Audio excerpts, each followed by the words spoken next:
Dr. Donald Julien is Executive Director of the Confederacy of Mainland Mi'kmaq. Don Julien and I, we've known each other for many, many years, my friend. It goes back to high school. Yeah, it does. It certainly does. But certainly your life in those many years has gone in many different directions. But now you're in this position as Executive Director of this organization. Don, first of all, can you tell us what is the mandate of the Confederacy of Mainland Mi'kmaq? Basically, what we're doing is helping our six-member bands to proactively become self-sufficient. We've got 65 people employed with the Confederacy Mainland Mi'kmaq, and we do programs for all 13 bands. I mean, majority of the time we do administrative services for 6 of the bands in mainland Nova Scotia. And we've been just celebrating this year our 25th anniversary in existence. So, you know, on the 2nd of December, we had the National Chief Sean Atlee come down and help us celebrate. So it was a special occasion, and Sean at the same time was celebrating his 25th wedding anniversary, so that made it just that much more special. Earlier this year, in May, you were invested into the Order of Canada. Now that it took a year for you to get up there. I know we first heard the announcement more than a year ago, but can you tell us what that meant to you?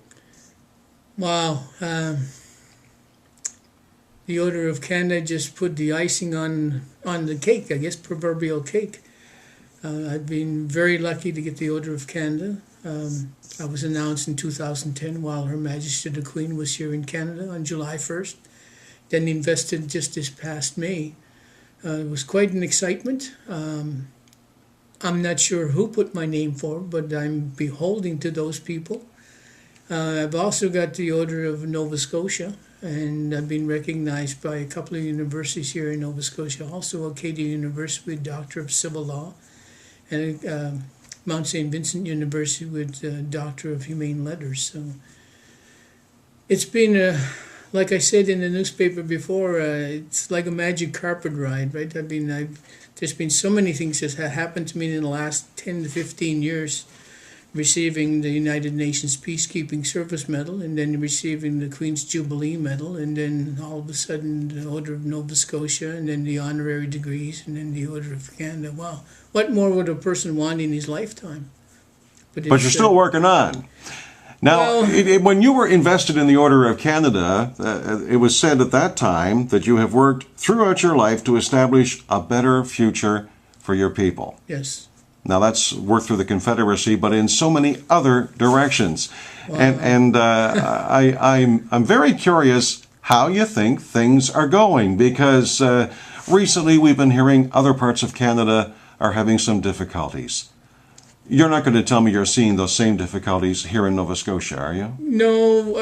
With respect to our bands in Nova Scotia, I think things they're becoming pretty self-sufficient. We're into negotiation processes for the last 10 years with the province of Nova Scotia and the federal government. I think That's for self-governance. That's for self-governance and everything, you know, recognition of Aboriginal title to Nova Scotia. That's been on the go for 10 years, and it's very interesting, the progress. There's some of our bands that are a little bit more successful, but that's basically because of their area where they're at. Like Millbrook, it's fairly successful. Member 2 is not a very successful band, but see, we're in town limits or city limits. Our satellite reserve in Millbrook, we have one in Cole Harbour. Right in the middle of Cole Harbour, we have one in Sheet Harbour. I think these 2 bands are the most progressive. Other bands are starting to hit that progressive nature. Some of the more isolated ones struggle with that because they don't have the close proximity to towns or villages or cities. So, you know, I guess that's our biggest advantage when it comes to Millbrook and Member 2.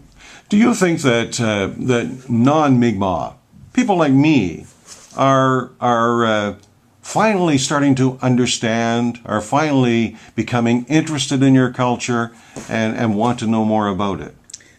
That's the surprising portion. I've been working since 1970 with my people. I started with land claims and treaty rights, and finally, in the last 20 years, people have been more inclusive of First Nations people, even the province of Nova Scotia. One time they said, look, you have a federal responsibility, but now they realize with all the different court cases across Canada that the crown is only one crown, it's indivisible.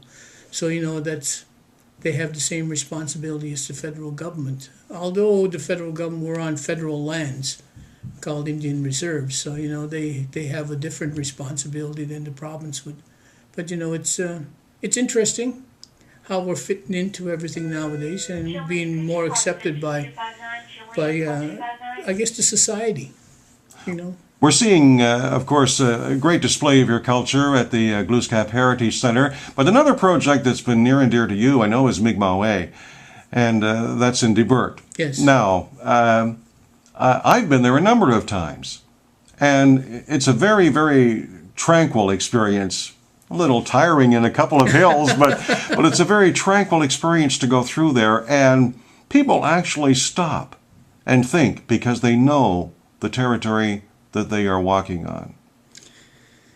Well, it's been my dream to establish a museum in Debert at some point in time. We've gone through all the different stages now, and we're just waiting to begin fundraising within Nova Scotia, Atlantic, probably all of Canada, maybe even eastern United States. It's going to be about a $27 million project once it's all complete. So it's a lot of knocking on doors. We've got so many things that are to offer in the future. We've got land secured in Debert now, although they're in provincial hands. They will finally, at some point in time, be transferred to Mi'kmaq people. And then we will probably start building within the next 5 to 10 years. I've been 20-some years working on this. It's been, I guess, love in the making, really, because it's been a struggle.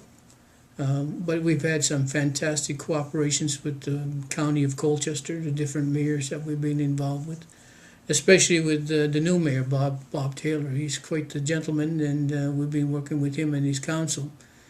And also Corda. So, it's a waiting game. And the thing is, once we have our funding in place, then we probably will proceed, because we got everything else all complete. It's just a matter of getting funds for it.